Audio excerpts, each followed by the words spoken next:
तो आज हम एक बहुत ही दिलचस्प किताब पर बात करने वाले हैं, निवेश। जॉन सी बोगल की the little book of common sense investing. हाँ, ये किताब ना मतलब निवेश को लेकर बड़ी सीधी सच्ची आम समझ वाली बातें करती है। बिल्कुल। और हमारे पास इसके कुछ अंश भी है जो इंडेक्स फंड्स, निवेश के खर्च और बाजार के रिटर्न पर रोशनी डालते हैं। जी, तो आज का हमारा मकसद यही समझना है कि कैसे ये जो सरल निवेश के तरीके हैं, हाँ, खासकर कम लागत वाले इंडेक्स फंड, वो ज्यादातर निवेशकों के लिए क्यों बेहतर है। और ये भी कि क्यों बार बार बाजार को पछाड़ने की कोशिश अक्सर महंगी पड़ जाती है। सही कहा। और इसकी शुरुआत के लिए बोगल की एक कहानी है, गॉडरॉक्स परिवार की। अच्छा। वो बड़ी आसानी से समझा देती है ये बात। अच्छा, ये गॉडरॉक्स परिवार की कहानी क्या है? ये संक्षिप्त। देखिए, ये एक अमीर परिवार की कहानी है। वो अपनी दौलत को और बढ़ाना चाहते हैं, तो वो क्या करते हैं, सलाहकार रखते हैं, हेल्पर्स। हेल्पर्स। हाँ, लेकिन हर हेल्पर अपनी फीस लेता है, फंड मैनेजर अपना हिस्सा, ब्रोकर अपना कमीशन। होता क्या है क्या होता है? कि परिवार के लोग आपस में ही संपत्ति का हिस्सा इधर उधर करते रहते हैं, लेकिन हर लेन देन पर ये जो हेल्पर्स हैं, इनकी फीस और खर्चे बढ़ते जाते हैं। तो मतलब परिवार की कुल संपत्ति धीरे धीरे कम होती जाती है। बिल्कुल, ये तो वॉरेन बफे की बात याद दिलाती है। हाँ, उन्होंने कहा था ना कि निवेशकों के लिए कुल मिलाकर जितनी ज्यादा खरीद फरोख्त होगी, रिटर्न उतना ही कम होगा। एकदम सही।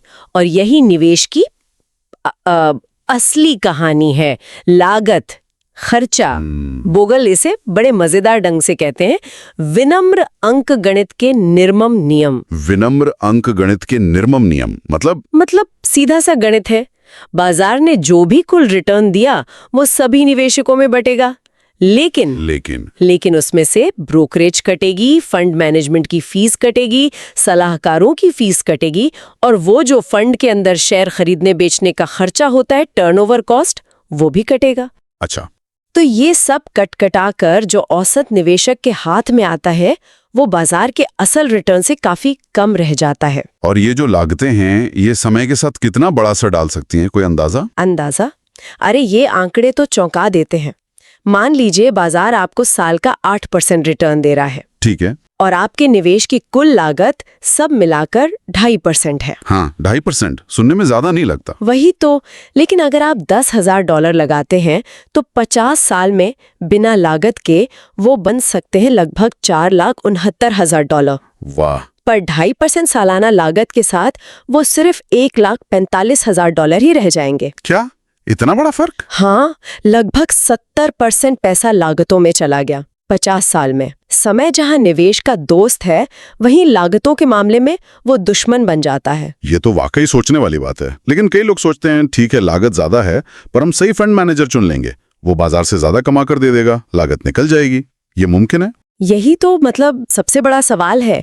और बोगल का विश्लेषण दिखाता है कि ये लगभग नामुमकिन है। नामुमकिन? हाँ, लगातार जीतने वाले फंड या मैनेजर चुनना। अच्छा। उन्होंने 1970 से 2005 तक सोचे 355 इक्विटी फंड्स को ट्रैक किया। अच्छा। पता चला कि बस मुट्ठी भर ही लगातार बाजार को मात दे पाए। अच्छा। और उनमें से भी ज्यादातर बाद में पिछड़ गए। तो मतलब पिछला प्रदर्शन कोई गारंटी नहीं है? मॉर्निंग स्टार रेटिंग्स वगैरह? बिल्कुल नहीं, कोई गारंटी नहीं, वो सब बीती बातें हैं। तो फिर अगर हम बढ़िया फंड मैनेजर नहीं चुन सकते, तो निवेशक को ध्यान किस पर देना चाहिए? बोगल का जवाब बहुत सीधा है। क्या? लागत पर, कॉस्ट पर।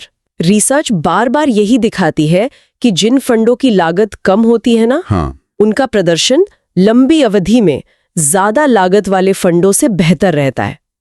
ये सबसे भरोसेमंद चीज है देखने के लिए। अच्छा। और सबसे कम लागत वाले फंड कौन से होते हैं फिर? आमतौर पर ये इंडेक्स फंड्स होते हैं। Index fund? जी, ये फंड क्या करते हैं, किसी मैनेजर की पसंद के हिसाब से शेयर नहीं चुनते।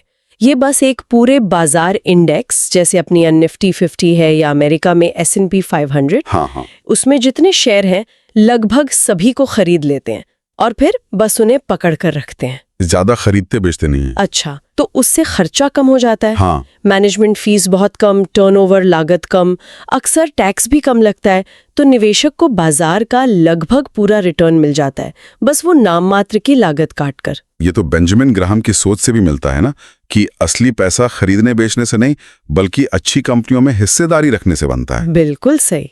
ओनरशिप, होल्डिंग, वही। पर आजकल ETF मतलब एक्सचेंज ट्रेडेड फंड, हाँ वो भी काफी पॉपुलर हैं। हाँ, क्या वो भी इसी तरह काम करते हैं? देखिए कुछ ETF तो बिल्कुल करते हैं। वो पूरे बाजार को ट्रैक करते हैं, लागत कम रखते हैं, वो बोगल के सिद्धांत पर खरे उतरते हैं। लेकिन आजकल बहुत सारे नए ETF आ गए हैं जो बहुत ही छोटे संकरे सेक्टर या किसी खास थीम पर फोकस करते हैं और उनमें खरीद फरोख्त भी ज्यादा होती है। तो वो इंडेक्सिंग के मूल विचार से थोड़ा हट करें? हाँ, कह सकते हैं। बोगल और बफे दोनों का यही मानना है कि ज्यादातर आम निवेशकों के लिए सबसे अच्छा है कि वो व्यापक कम लागत वाले पारंपरिक इंडेक्स फंड या वैसे ही ETFs में पैसा लगाएं, सिंपल रखें। तो अगर हम इस पूरी बातचीत को समेटें तो निवेशकों के लिए मुख्य सबक क्या है? पहला और सबसे जरूरी, लागत, कॉस्ट। वो विनम्र अंकगणित वाला नियम याद रखें, खर्चा जितना कम रिटर्न उतना ज्यादा, सीधी बात। दूसरा ये कि बाजार को लगातार हराने की कोशिश करना या कोई स्टार मैनेजर ढूंढना ये बहुत मुश्किल है और अक्सर इसमें कामयाबी नहीं मिलती। ठीक है। और तीसरा कम लागत वाले पूरे बाजार में फैले इंडेक्स फंड। वो एक सरल, पारदर्शी और बहुत असरदार तरीका है। लंबी अवधि में आपको बाजार का जो वाजिब हिस्सा मिलना चाहिए वो दिलवाते हैं। और शायद चौथा सबक ये कि निवेश को जटिल बनाने की जरूरत नहीं है। सिंपल रखें, लागत कम रखें और वो जो रोज बाजार का शोर होता है ना, हाँ, या टीवी पर एक्सपर्ट्स की बातें, उनमें बहकर बार बार अपनी योजना ना बदलें, अनुशासन रखें। बिल्कुल, बोगल का संदेश एकदम साफ है। निवेश में कॉमन सेंस इस्तेमाल करें, ऊंची लागत और जटिलता से बचें। संदेश तो साफ है। हाँ, पर सवाल यह है, और शायद यही असली चुनौती है, क्या निवेशक ये कर पाते हैं? रोज बाजार ऊपर नीचे होता है, खबरें आती हैं, सलाहें मिलती हैं।